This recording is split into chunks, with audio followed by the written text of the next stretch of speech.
KNSI. Welcome to Taking You Home with VoigtJohnson Real Estate. You can hear it Thursday mornings at 7:23, and then again Saturday morning at 7:50 here on KNSI. Remember to start that home search at VoigtJohnson.com. Remember to start that search at VoigtJohnson.com. Heidi Voigt, good morning. Good morning. So, I have here on my notes, unique transactions call for elevated... Representation. I have here on my notes, unique transactions call for elevated representation? Yeah. Okay, so I'm going to do that one more time. Unique transactions call for elevated, why can't I remember that word? Representation. So tell me this, what is a unique transaction? Well, I think the first thing in real estate in general is that each transaction is unique to itself, but we've been having some conversations regarding this in general, and let me say this. So I heard something this morning that I was listening to, and it says that ease is a greater threat to progress than hardship. And how that translates into real estate is that we have come off a little bit of an easier market, easier to sell, easier to get financing, just easy in general. Multiple offers, Yeah. super low interest rates, Sure. all that stuff. Yeah.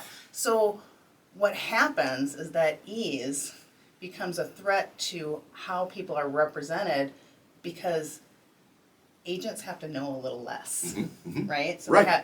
it's more of the checking boxes and just filtering through these transactions without having a knowledge base that is going to benefit people when they get into a unique transaction. Yes. Okay, so, and that's kind of where my mindset is, and it's interesting because, Brandon did a segment, and his mindset is the same thing, because we're seeing it. We're seeing it now in our transactions where people have a different type of scenario and they have no idea how to handle it because they have not had anything that isn't easy yet. Heidi Voigt, experience Yes. is the answer here, isn't it? Absolutely. So one of the things that we've been talking a lot about our agency, and we've talked before that we're kind of a boutique agency, smaller in number, but one of the things we've been discussing is that you don't bring a donkey to the Kentucky Derby. That's Right. a famous Pat Summitt Yeah, quote, right? yeah.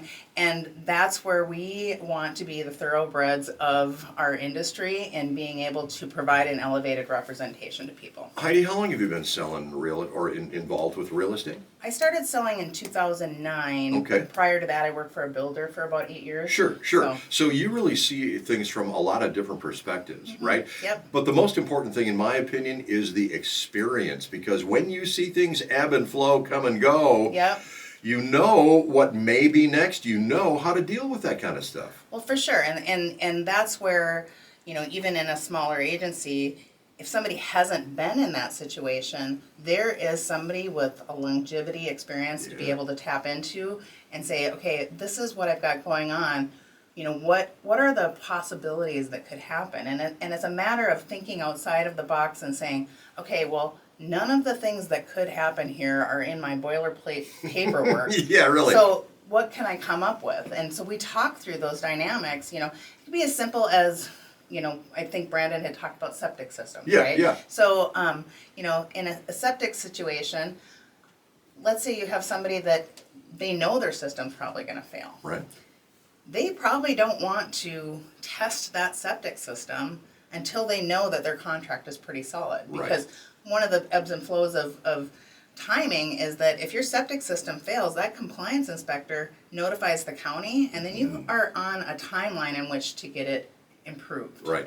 So I had a situation like that where we're basically like, we're not going to test that septic until we know you're through your inspection on the home, the actual physical house, and putting language in your contract or putting timelines in your contract that are going to insulate people. And that's a real simple example. Yeah.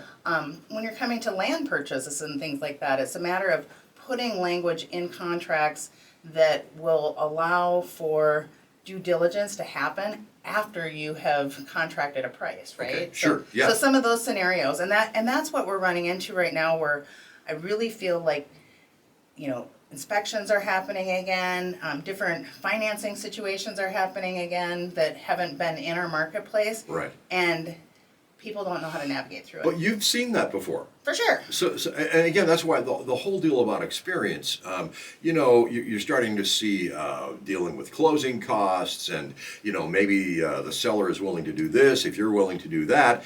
But if you're green as grass, you don't know those things. Well, for sure not. And I think sometimes what people don't realize within our own industry is that these are people we work with all the time. So, Right. You'll have agents at our agency that are very, very willing to mentor a agent That is green as you know, grass. that is green as grass. Sure. But you have to do it where it's not to the detriment of your own client, Right. where you're mitigating the risk for your client by saying, we need to educate this person so this doesn't blow up in our face later on. Yeah, absolutely. I will tell you this, when I was younger, I always thought that my parents were smart, right? Yeah. And I couldn't wait to get older because I knew I would be getting smarter, making fewer mistakes in my life, Yeah. right? Yeah.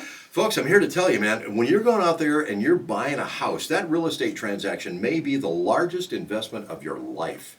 You better darn well know who you're dealing with, that they have all the aces in their hand.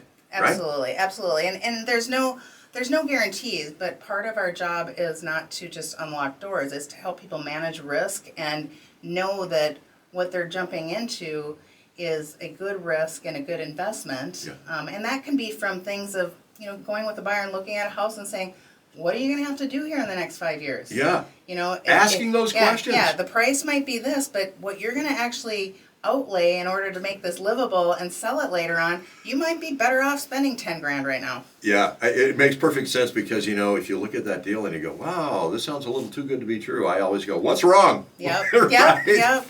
And that's where, again, if you have the realtor that can answer those questions, so important. Absolutely. Heidi Voigt, how do we work with you? Well, you can visit our website, VoigtJohnson.com, and we have a great menu of agents to select from, and we hope that we find a good match for you there. And we know we'll find a good match for you there, but you can also just call our phone line at 320-774-2400. Taking you home with VoigtJohnson Real Estate, Thursday mornings at 7:23, Saturday morning at 7:50 on KNSI. Start that home search at VoigtJohnson.com. Heidi Voigt, thank you. You bet.